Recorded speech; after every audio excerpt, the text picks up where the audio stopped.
The town had always whispered about the twins, Jason and Jeremy Carter. Identical in looks, inseparable in spirit, they had grown up as the golden boys of their small, tight-knit community. Everyone admired them until the day they introduced Layla. Layla was brilliant, kind, and strikingly beautiful. But to the people around them, none of that mattered. All they saw was her skin. The ridicule came in hushed murmurs at first, then in outright sneers and laughter. Even those who had once respected the twins turned against them, mocking their choice, treating their love like a joke. At first, Jason and Jeremy brushed it off. They had never cared much for the town's opinion, and Layla wasn't someone who craved validation. She had endured far worse in her life and knew better than to waste energy on small-minded people. Love speaks louder than hate, she told them with a smile, holding their hands as they walked down the street together. But the hostility only grew worse. Neighbors who once greeted the twins warmly now crossed the street to avoid them. Friends they had known since childhood refused to return their calls. Even their own relatives made their disapproval known. Their uncle, a staunch traditionalist, called it unnatural. Their grandmother, once their biggest supporter, refused to attend their wedding. And the town's local diner, the same one where the twins had celebrated every birthday since they were kids, suddenly had no seats available whenever they walked in with Layla. It was as if the entire town had decided to turn their backs on them. Still, they stood by Layla. They built a home together, built a life together, refusing to let the town's prejudice dictate their happiness. But deep down, they couldn't deny it hurt, being ostracized by the very people who once cheered for them. And then, a year later, everything changed. A year had passed since Jason and Jeremy stood at the altar, hands entwined with Layla's, vowing to love and protect her no matter what. A year since the town turned its back on them. At first, nothing seemed to change. The judgment lingered in the air like smoke, clinging to them wherever they went. Whispers followed them in grocery store aisles. Old friends now avoided eye contact, and even the local pastor, who once called the twins God's blessings, warned others about the consequences of their choices. But the twins had never been the type to break under pressure. And Layla? She carried herself with a quiet grace that unnerved even the most bitter-hearted among them. Instead of fighting back with anger, she fought back with kindness. She volunteered at the town's food bank, helping families who had once sneered at her. She tutored struggling children at the community center, the same parents who had whispered behind her back now relying on her to help their sons and daughters pass their exams. And when Mrs. Thompson, an elderly woman who had always scowled at her from across the church pews, fell ill and had no one to care for her, it was Layla who showed up at her doorstep with homemade soup and medicine. At first, the townspeople didn't know what to make of it. Some said she was trying too hard. Others insisted it wouldn't change anything. But slowly, something shifted. Then came the day that changed everything. It started with a fire. The Henderson family, longtime residents of the town, and among the first to mock Jason and Jeremy, woke in the dead of night to smoke filling their home. Flames licked at the walls, swallowing their possessions, their memories, their very sense of safety. By the time the fire department arrived, the house was nearly gone. But the Hendersons? They were alive. Because Layla had been there first. She had seen the smoke while on a late-night walk, sprinted toward the house, and pounded on the doors until the family woke up. She had rushed inside, pulling out the youngest child, a little girl no older than 5, carrying her to safety before the fire consumed everything. She hadn't stopped to think about who they were, what they had said about her, or how they had treated her. She had only thought about saving them. And that was the moment the town could no longer deny the truth. Layla wasn't just Jason and Jeremy's wife. She wasn't just a black woman in a predominantly white town. She was their hero. Word spread like wildfire, Ironic, given the circumstances. The same people who once whispered cruel things about her were now whispering about her bravery. The same men who had mocked the twins now looked at them with something dangerously close to admiration. The same grandmother who had refused to attend their wedding found herself wiping away tears when she saw Layla carrying that little girl to safety. Regret settled over the town like a heavy fog. They had judged her without knowing her. They had mocked what they didn't understand. And now, they were faced with the shame of their own small-mindedness. It started with murmured apologies. Then came the invitations. The smiles that were once tight-lipped and forced became genuine. And finally, the acknowledgement. Layla had always been better than their hate. But she didn't bask in their remorse. She didn't gloat, didn't remind them of their cruelty. She simply kept being Layla, graceful, kind, and unshaken by the world's ugliness. And so, a year after the town had scorned them, they found themselves regretting it, because they had spent so much time mocking love that they almost missed out on something extraordinary. Jason and Jeremy had always known Layla was special. It just took everyone else a little longer to see it. The fire was only the beginning. In the weeks that followed, Layla's name was spoken in reverence rather than ridicule. People who had once mocked her now watched her with quiet awe, ashamed of their past cruelty. But Layla remained the same, humble, kind, and determined to do good, no matter what.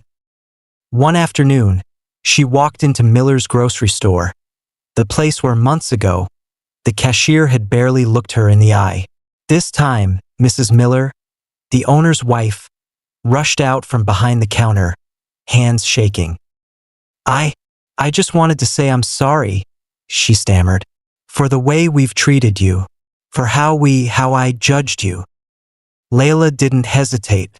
She took the woman's hand and squeezed it gently. "We all grow," she said with a smile. "That's what matters." Mrs. Miller nodded, tears in her eyes. And just like that, another wall crumbled. Layla's kindness didn't stop there. She started the Open Hands Project, a community initiative aimed at helping struggling families.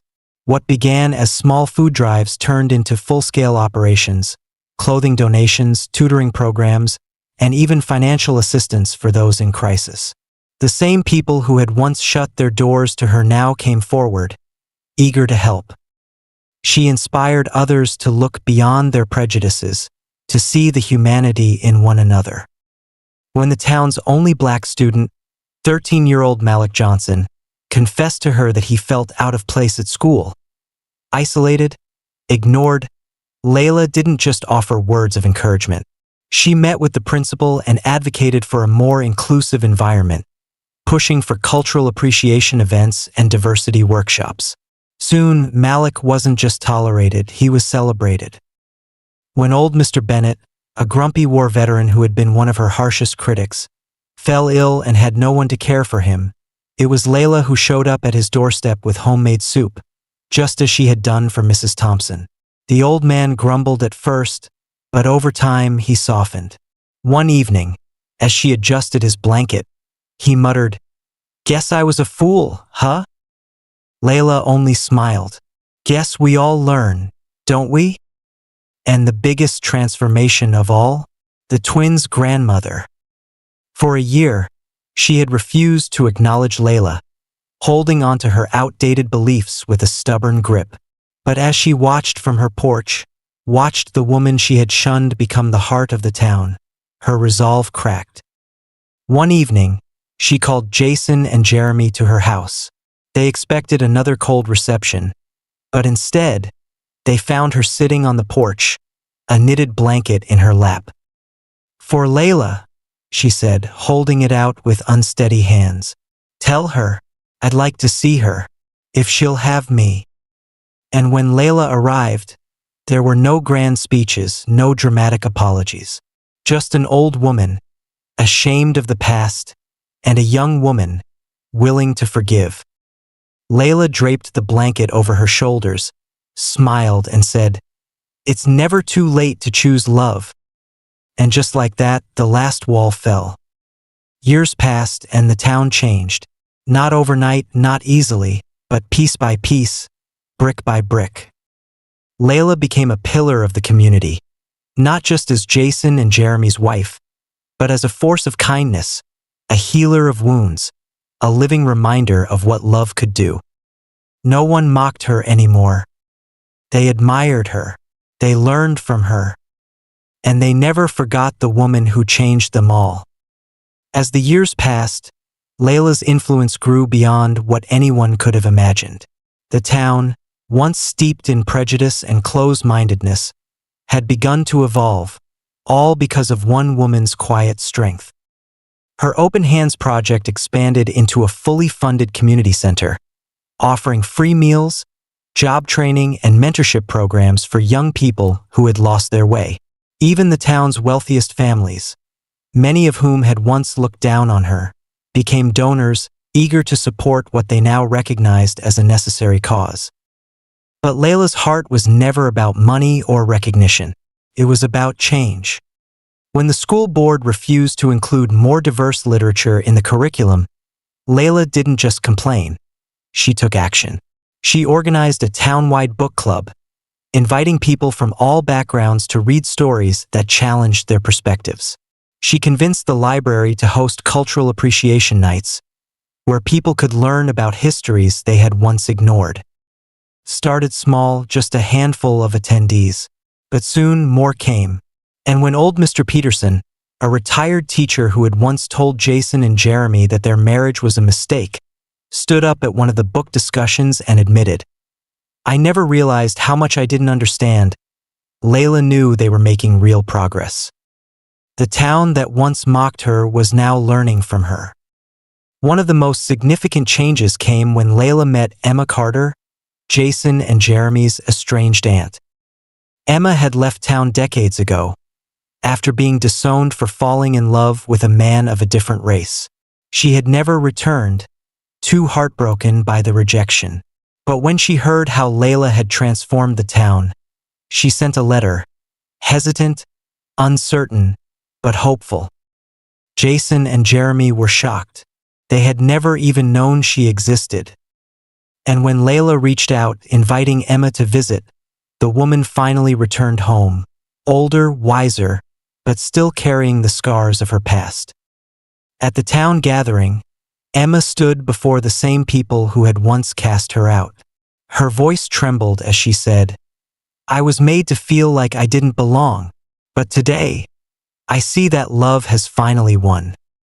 Tears filled the eyes of those who had once shamed her. Some lowered their heads in regret. Others walked up to embrace her. Layla had not only changed minds, she had healed old wounds. Years later, when Layla walked down the street, she was no longer met with whispers of mockery. Instead, she was greeted with smiles, warmth, and gratitude. Children ran up to her, calling her Miss Layla, as they hugged her legs. Elderly folks tipped their hats in respect. The same church that once turned its back on her now asked her to speak at Sunday services. And when Jason and Jeremy walked beside her, their hands in hers, they no longer felt like outcasts. They felt like a family that had triumphed. One afternoon, a young girl approached Layla, holding a notebook close to her chest. "Miss Layla," she said shyly, "I'm writing a report about you for school, because you changed our town." Layla chuckled, kneeling down to the girl's level. "And what do you think I did?" The little girl smiled. "You made everyone love better." Tears filled Layla's eyes, because in the end, that was all she had ever wanted. Layla's story was no longer just about one woman fighting against prejudice. It was about how love, grace, and kindness can reshape an entire town. And long after she was gone, the people of that town would tell her story, not with shame, but with pride. Because they had learned that true strength wasn't in hate, but in the courage to love.